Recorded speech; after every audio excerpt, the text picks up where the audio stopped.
श्री सरदार मनमोहन सिंह जी का निधन से पूरा भारतीय जनता पार्टी परिवार मर्माहत है। जो अच्छे लोग हैं उनके प्रति दलीय भावना से ऊपर उठकर श्रद्धांजलि अर्पित करना, उनका सम्मान करना आवश्यक है।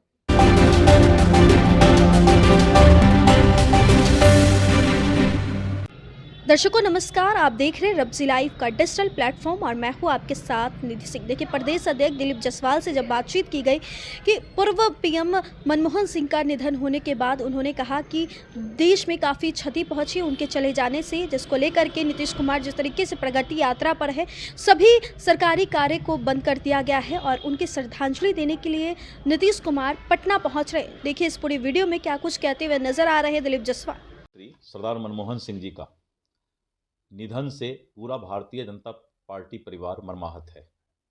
सरदार मनमोहन सिंह जी एक अच्छे अर्थशास्त्री और साथ ही एक अच्छे राजनीतिज्ञ थे। सरदार मनमोहन सिंह जी के समय में भारत में आर्थिक सुधार का बहुत प्रयास किया गया था। भारतीय जनता पार्टी और बिहार सरकार अपने सभी कार्यक्रम को स्थगित करने का काम किया।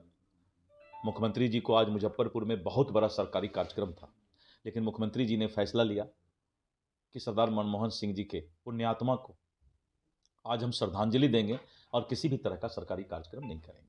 भारतीय जनता पार्टी भी किसी भी तरह का कार्यालय के बाहर सरकारी या कोई राजनीतिक कार्यक्रम नहीं करेगी।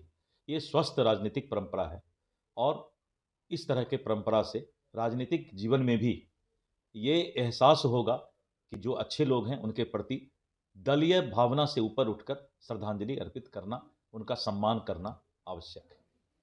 सर, कल बीपीएससी अभ्यर्थियों को समर्थन देने के लिए प्रशांत किशोर पहुंचे और कहें कि आज जो है बीपीएससी कार्यालय। देखिए, मैं बताता हूं, इन लोगों का कोई राजनीतिक जनाधार नहीं है और राजनीतिक जनाधार नहीं होने के कारण ये लोग पता करते रहते हैं कि सरकार के खिलाफ कोई आंदोलन हो और सरकार के खिलाफ कोई मामला बने तो इन लोगों का काम है आग में जाकर घी डालना।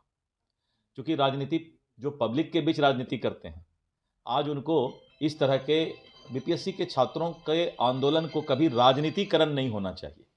राजनीतिकरण होने से आंदोलन कमज़ोर हो जाता है।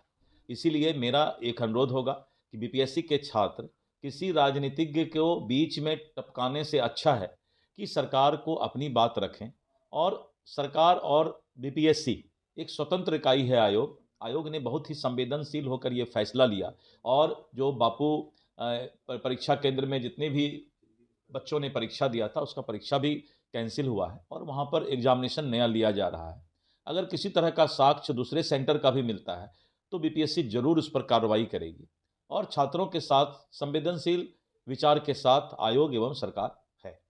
सर, आत्मदाह कर लिया है एक सोनू नाम का लड़का पालीगंज का, तो लगता नहीं कि कुछ ज़्यादा ही बच्चे उग्र हो गए हैं? देखिए, मैं बताता हूँ, बहुत ही दुखद है। किसी भी बच्चा किसी का है तो सबका है। तो इस तरह का अगर आत्मदाह या इस तरह का अगर कोई स्टेप लेते हैं तो सभी को बहुत दुखद है। लेकिन हर वक्त जो है कोई भी आयोग या कोई भी संस्था या सरकार भावनात्मक तरीके से आंदोलन का फैसला नहीं लेती है। वो तो साक्ष्य और जो न्याय के आधार पर ही फैसला लिया करती है। लेकिन युवाओं का एनडीए सरकार से भरोसा टूटता नजर आ रहा है। सर, लोग कह रहे हैं कि 2025 में दिखा देंगे जिस तरीके से युवाओं की जिंदगी से खिलवाड़ कर रहे हैं एनडीए सरकार। देखिए, मैं बताता हूं आपको, ये शब्द किसी विपक्ष के नेता का हो सकता है। छात्रों को तो इन सब चीज़ों से कोई मतलब नहीं है कि सरकार हम बदल देंगे। छात्रों को तो मतलब है कि जो सरकार है उससे हम कैसे राहत ले सकते हैं, कैसे बिहार का विकास हो सकता है।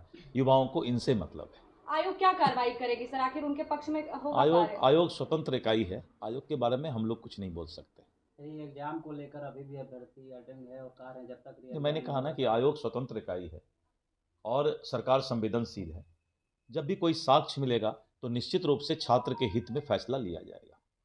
तो आपने सुना दिलीप जायसवाल को, जिन्होंने सीधे तौर पे कहा कि पीएम के चले जाने से काफ़ी क्षति पहुंची है। वो 2 बार देश के प्रधानमंत्री डॉक्टर मनमोहन सिंह रह चुके हैं और जिसके बाद उन्होंने बीपीएससी छात्रों को लेकर के भी बड़ा दावा किया। उन्होंने कहा कि जो कोई भी उनको बरगलाने की कोशिश करे कृपया ना करे, वो छात्र है और वह राजनीति में रुख ना अपनाए। ऐसी रिपोर्ट के साथ देखते रहे रब्जी लाइव। बहुत बहुत धन्यवाद।